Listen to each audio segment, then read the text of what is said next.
Olá pessoal, eu estou gravando esse vídeo a pedido de muitos seguidores e de discípulos também. Eu tenho há muitos anos um chamado de pregar sobre os sinais do fim, sobre a volta de Jesus, de despertar a igreja para a volta de Jesus, para o tempo do fim.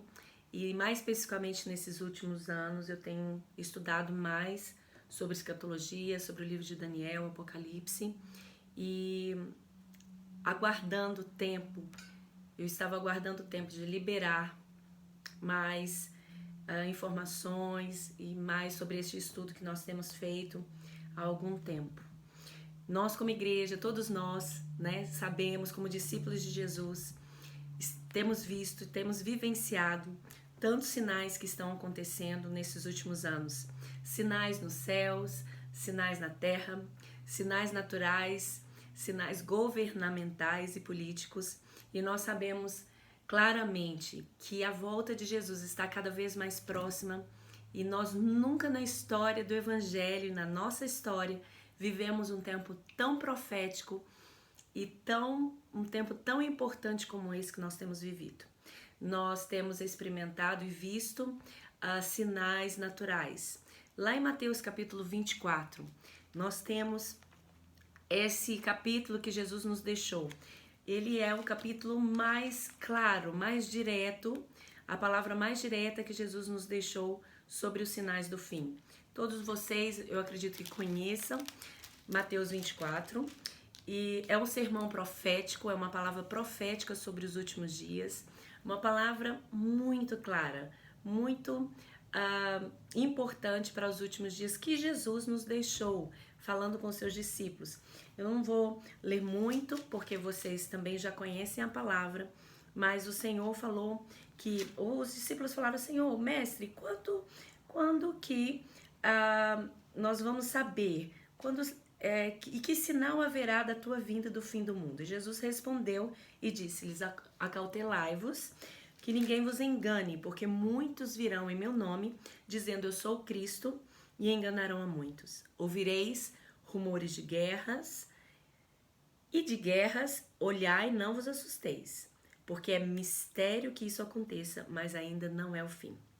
Porquanto se levantará nação contra nação, reino contra reino, e haverá fomes, pestes, terremotos em vários lugares.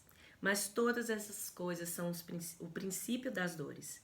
Então vos hão de entregar para seres atormentados, e matar-vos-ão, e sereis odiados de todas as gentes por causa do meu nome. Nesse tempo muitos serão escandalizados, e trair-se-ão uns aos outros, e uns aos outros se aborrecerão. E surgirão muitos falsos profetas, e enganarão a muitos. Essa palavra aqui, eu quero interromper um pouquinho, porque eu tenho falado com alguns amigos sobre essa questão dos falsos profetas que têm se levantado nesses últimos dias para enganar, para tirar a visão da igreja da verdadeira palavra profética. Profetas que se acham donos da verdade, e muitos deles não têm fundamentos bíblicos, não têm ensinamentos bíblicos, e eles trazem um evangelho que os agrada. Um evangelho, por exemplo, da prosperidade. Eu preciso e quero ser próspero, e eu preciso alcançar grandes objetivos na vida. Esse evangelho distorcido não é o evangelho de Jesus, porque nós sabemos muito bem que o evangelho de Jesus, ele disse e nos ensinou, né, que a nossa riqueza não está na terra, está no céu. E que a nossa vida aqui precisa ser uma vida como a dele, uma vida de entrega, de renúncia, uma vida a qual nós temos como objetivo a evangelização mundial, a evangelização das nações. Então, existem muitos falsos evangelhos sendo pregados por aí, e através de falsos profetas, falsos mestres. Então, nós, agora como igreja, um chamado muito importante para nós estudarmos mais a Bíblia, para nós sentarmos com tempo e lermos a palavra. Por exemplo, Mateus capítulo 24, uma palavra muito conhecida entre nós, mas é necessário que nós sentemos, que nós venhamos buscar mais profundamente o entendimento da palavra. Esse é o tempo, porque muitos pregarão que não, Jesus está voltando há muitos anos. Não, mas esses sinais já estão acontecendo há muitos anos. Muitos falsos profetas irão se levantar para trazer uma palavra agradável, uma palavra de autoajuda, uma palavra para colocar a igreja para cima e não ao caminho do arrependimento.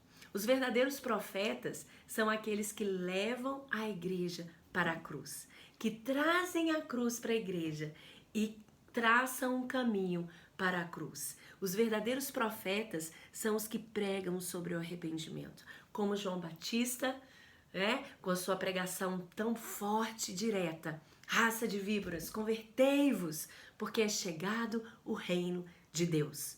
Os verdadeiros profetas não têm medo de falar sobre o juízo de Deus, que é tempo de nos arrepender, que é tempo da igreja de se santificar, porque nós estamos sim vivendo um tempo muito importante, um tempo no qual Deus está disciplinando o seu povo, um tempo no qual o Senhor está nos chamando para a santificação, um tempo no qual o Senhor está nos atentando e trazendo sinais dos céus e sinais na terra para que possamos estar bem atentos ao tempo que nós estamos vivendo, o tempo bíblico, o tempo profético do fim.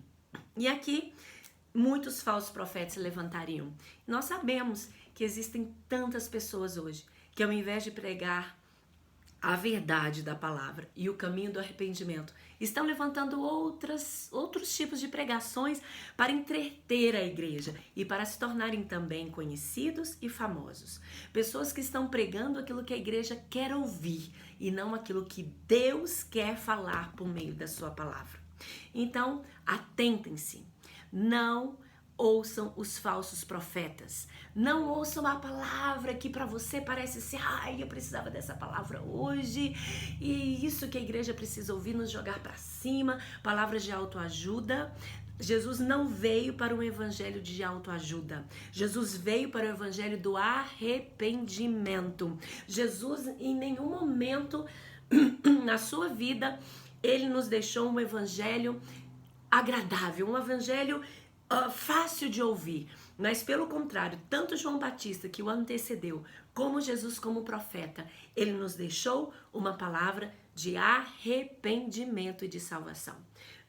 Arrependimento dos nossos pecados, de cura, libertação e salvação. Esse é o evangelho de Cristo. Os outros evangelhos, meus irmãos, paremos de seguir, porque esses evangelhos muito rasos, superficiais, não deep, não profundos na palavra, não nos levam à santificação e à salvação. Então, voltando aqui para a palavra de Mateus capítulo 24. E surgirão muitos falsos profetas, muitos, e enganarão muita parte da igreja. Há muitos. E aqui está falando muitos da igreja, ok? E por se multiplicar a iniquidade, o amor de muitos se esfriará. Meu Deus, quantos de nós temos vivenciado o amor se esfriando? Entre famílias, maridos e esposas, pais e filhos, filhos desobedecendo e desonrando a pais, amigos de muitos anos, traindo e desconsiderando aos outros amigos. Temos vivido tempos de muita frieza espiritual em alguns países e frieza do amor.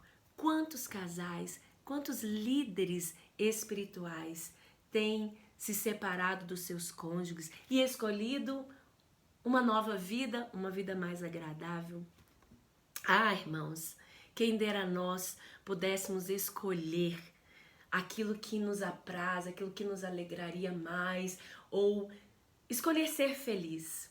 Não é esse o evangelho que Jesus nos deixou. O evangelho da cruz é o evangelho da renúncia, é o evangelho de abrir mão, é o evangelho de nos doar, de doar tudo que temos por amor a Jesus e por amor àqueles que Ele ama. O amor tem se esfriado e esse é um grande sinal desses dias que nós estamos vivendo. Famílias, mortes, violências, guerras aumentando, rancor, ódio entre irmãos e até mesmo entre a igreja. Divisões, porfias, escândalos, tantos sinais acontecendo entre o próprio corpo de Cristo. Mas aquele que perseverar até o fim será salvo. E este evangelho do reino será pregado a todas as nações, em todo o mundo, em testemunha a todas as gentes, e então virá o fim. Assim Jesus termina parte do sermão. O sermão continua sobre a grande tribulação. E eu quero que você leia na sua casa Mateus 24, anote cada capítulo, anote o que você entendeu, o que o Espírito Santo te ensinou através da sua palavra. Este é só o início do estudo dos sinais do fim. Tem muito mais para nós nos aprofundarmos, mas eu quero chamar a atenção sobre isso, sobre os sinais que estão muito, muito evidentes. Nesses dias, nessa última semana, recebemos uma notícia da nossa cidade natal, em Belo Horizonte, que haveria uma grande chuva, a qual nunca a cidade de Belo Horizonte vivenciou antes. Uma chuva muito pesada, me parece que quase que 200 mililitros de água. Eu não sei muito bem qual foi a medição correta, mas nós ficamos muito preocupados, oramos, levantamos os intercessores, os irmãos da igreja aqui, muitos são de Minas Gerais, para orarem pela nossa cidade, nosso estado e nosso Brasil. E nós sabemos que chuvas como essas, terremotos, vulcões que estão entrando em erupção, grandes terremotos que estão acontecendo, furacões como estão acontecendo muito frequentemente, principalmente na América. Nós sabemos que todos esses são sinais. Uma das pessoas muito próximas a mim perguntou: pastora, por que essa chuva em Belo Horizonte? Por que uma chuva tão grande e tão pesada que vai destruir tantas casas e até mesmo bairros de pessoas mais carentes, mais simples? E isso, por que, pastora, em Belo Horizonte? E eu creio plenamente que Belo Horizonte é a cidade que Deus levantou os seus profetas para os últimos dias. Grandes profetas saíram dali, muitos profetas passaram pela nossa cidade e muitas palavras proféticas que foram levantadas, foram proferidas e profetizadas de arrependimento, de conserto da igreja, não foram ouvidas. Então eu acredito que o nosso Deus é um Deus de misericórdia, um Deus de conserto, de esperança, e que Ele vai trazer um grande avivamento sobre a face da terra nos últimos dias, que nós vamos falar sobre isso no próximo estudo de Joel capítulo 2. Mas eu acredito que também, antes de Deus derramar sobre toda a terra um grande avivamento, um mover tremendo do Espírito Santo, como Ele já está fazendo em alguns lugares na nossa nação, Ele também vai trazer conserto, Ele também vai chamar o povo dele para se arrepender. Ele também é um Deus de juízo. Juízo de Deus é para a salvação, porque muitas vezes quando nós pensamos, mas Deus vai nos julgar, Deus vai trazer juízo sobre o Brasil, sobre a igreja brasileira, sobre a igreja mundial, mas quando Deus disciplina o filho é por amor e é para a salvação do filho. Quando Deus traz juízo sobre o seu povo durante toda a história do Evangelho, em todos os evangelhos na palavra, era para trazer arrependimento, e um arrependimento que levava e que leva à salvação. O arrependimento dos nossos pecados e o conserto da igreja vai nos levar à salvação em Cristo Jesus. Um beijo, um abraço a todos. Nós terminamos por aqui o início do estudo do tempo do fim. Deus abençoe a todos e que o Senhor venha nos acordar e nos despertar cada vez mais como noiva. Desperta, noiva de Cristo, em nome de Jesus.